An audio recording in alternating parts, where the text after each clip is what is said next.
Prudential does a study on the African American financial experience, and what I take away from that is that a lot of the problem is encapsulated in we don't know what we don't know.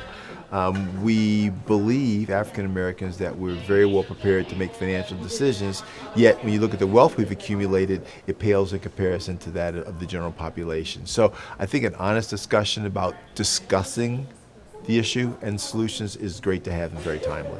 I just think that these are important, and everybody tonight talked about having a discussion and where do you start, and I just don't want people to get discouraged that it's never too late to ask the questions, and it's never too early. So as soon as you start, the sooner you start, the better, but don't be discouraged because you could always be better off if you start to plan.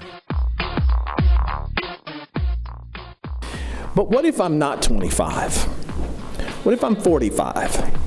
What if I'm 55 and I'm looking around and I'm either downsized, sick of my career, wanting to start that second chapter in my life, and I look at my account and I've got about a month and a half's worth of savings. What do I do now that can make a real difference? Because the reality is you can't pretend like you're not starting from behind. Sure. You are, but it doesn't mean that there's an impossibility to reach your goal. I would agree. I guess I would start to say quickly, you have to know what you don't know.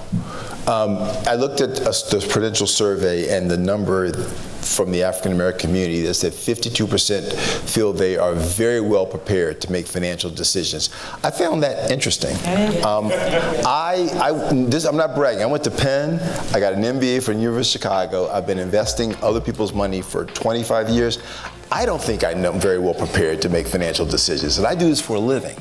It's what you don't know. The thing I can caution you about is there are people out here that know a lot more than all of us because they plan for a living.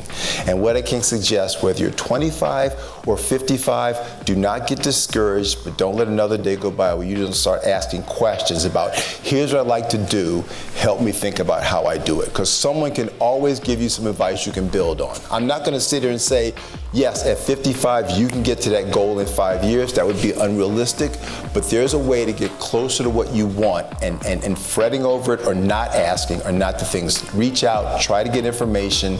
It can be done.